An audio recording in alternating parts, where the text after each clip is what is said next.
Sechus Nazir Daf Samachei. We now leave Hilchus Nazir behind, and we bring three Mishnayos, which discuss things that have a raglayim ledavar. We said in our last Mishnah we had the concept of raglayim ledavar, where something is supported to assume a certain assumption, even though it's not known based on the facts that we do know. So we have three more situations here in which you have raglayim ledavar for something.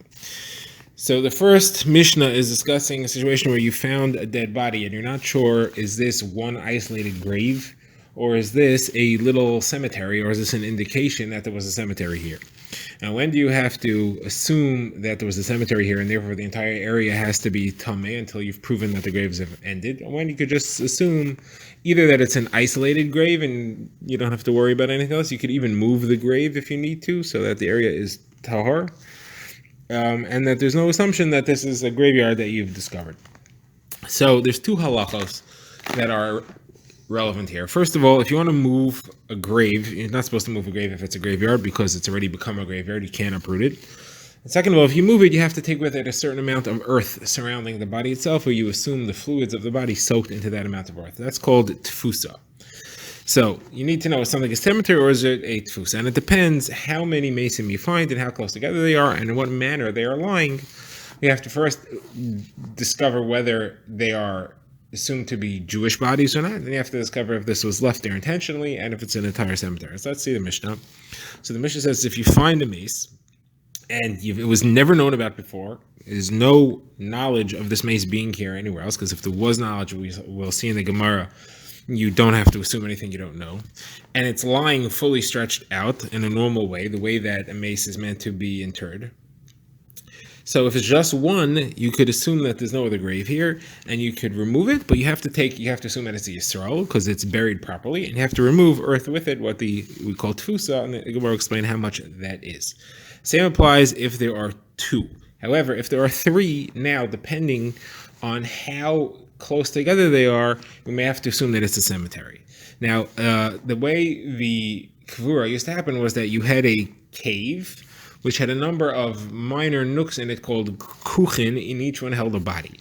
So the cave itself was usually 4 amas by 8 amas, and therefore the bodies are lying within it. You would have 3 bodies lying no closer together than 4 amas, because it would be stretched out across the 4 amas of the cave, and no further than 8 amas. If it was closer together than 8 amas, then it's not a cemetery, it's not a ma'ara, and if it was further apart than 8 amas, it does not approve the existence of a ma'ar here. But if you do find 3 graves buried normally, spread apart, all 3 of them between 4 to 8 amas, then you do have to assume that it's a cemetery, and you cannot just move it.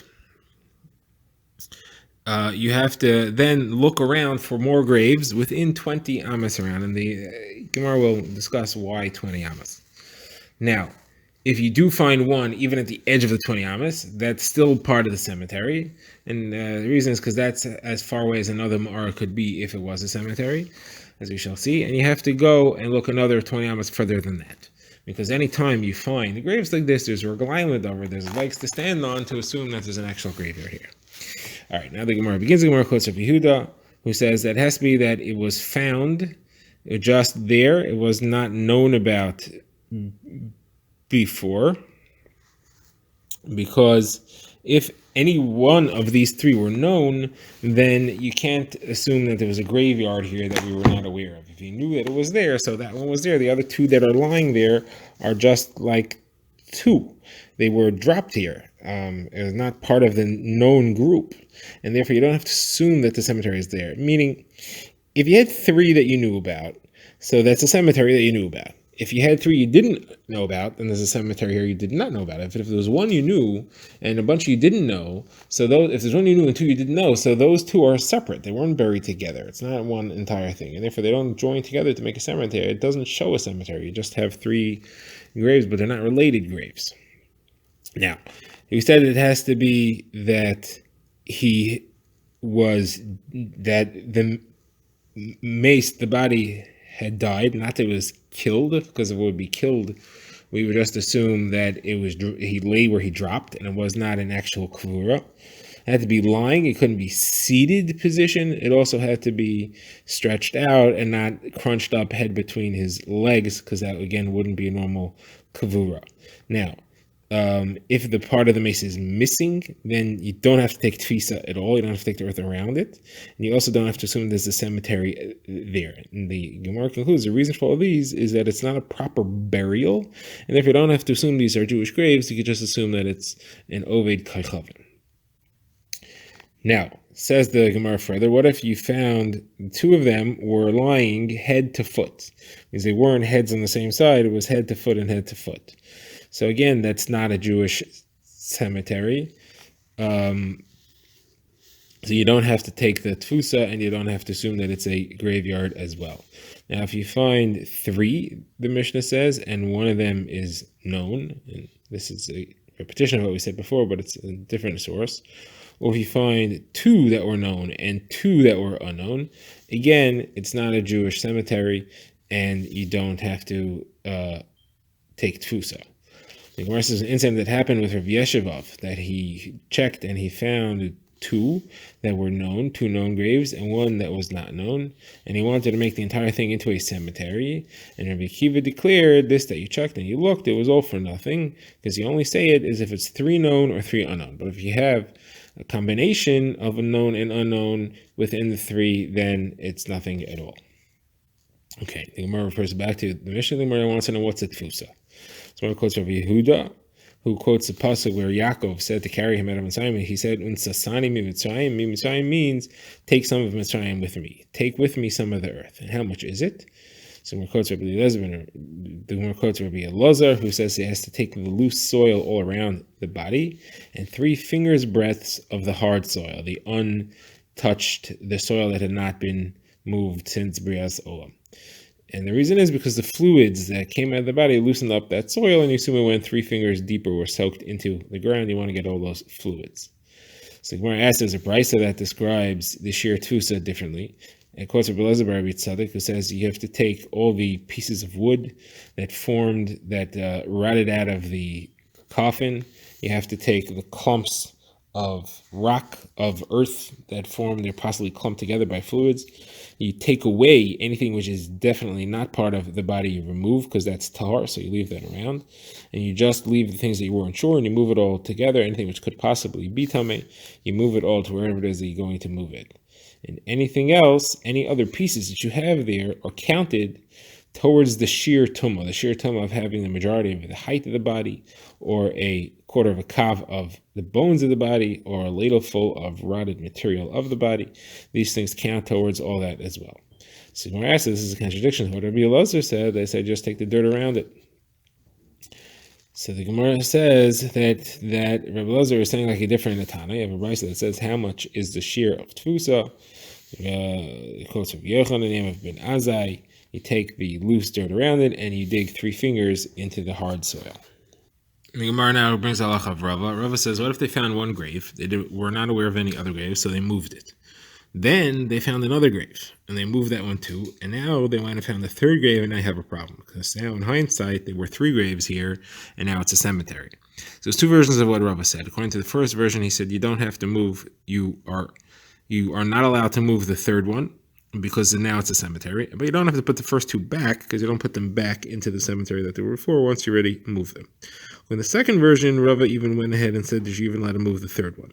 So I ask, why should you be allowed to move the 3rd one? Now you know it's a cemetery, you're not allowed to move that one. So my answer is because we look for any excuse to be Metaher Eretz Yisrael, like Rish Lakish said. And since here there's only one left, so you have an excuse to be Metaher Eretz Yisrael to help Kohanim and people who deal with Taharis, and therefore that's what we do. Now, the Gemara says if you had found 3 graves, we saw in the Mishnah, you have to check within 20 amas. So says Gemara, what if you checked within 20 amas? You didn't find anything else. Does that show that there was no cemetery here? You expected to find, but you didn't find. So does that mean that you missed it? You have to go back and check deeper and harder? So Gemara quotes Rav bar Yirmiyah named Rav, who says, no, you just have those 3, and you can be Matar everything else.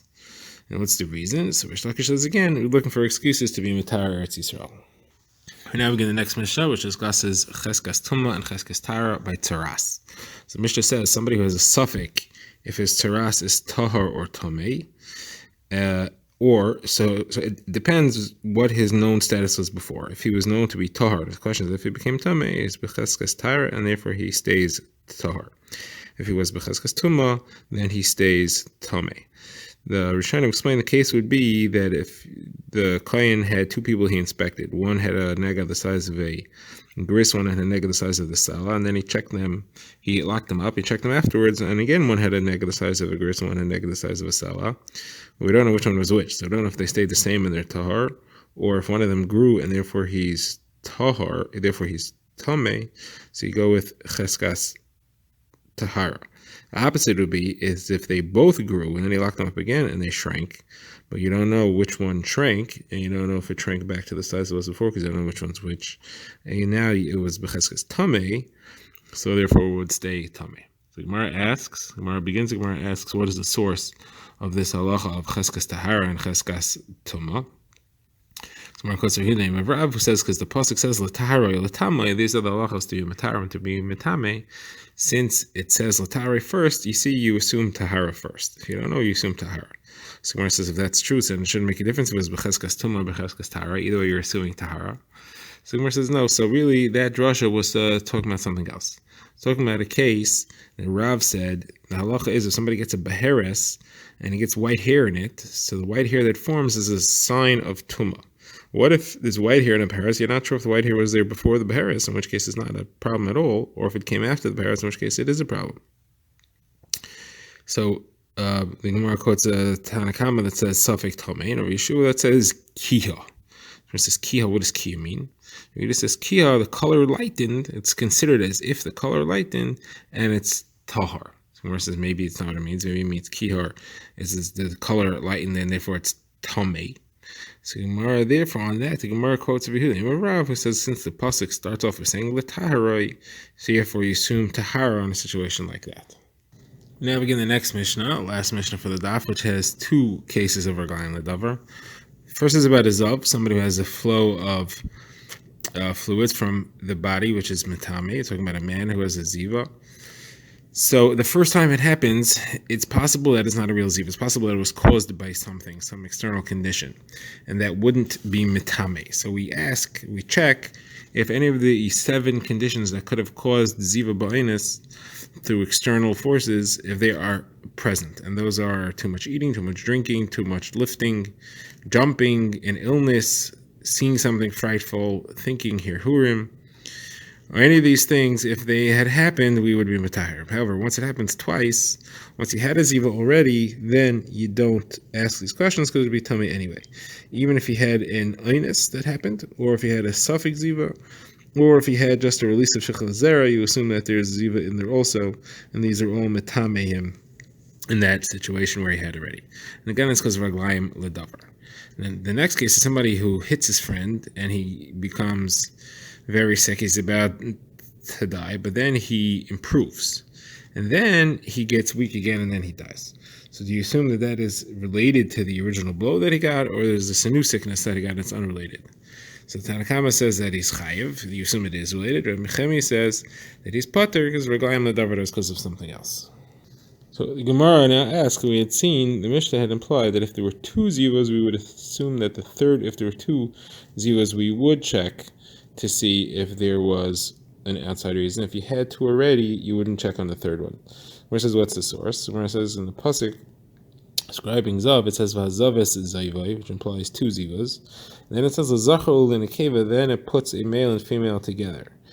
Just like the female doesn't have the parsha of oines, of outside factors, she sees dam, then the zav doesn't have a parsha of outside factors also, and this is in his third ziva.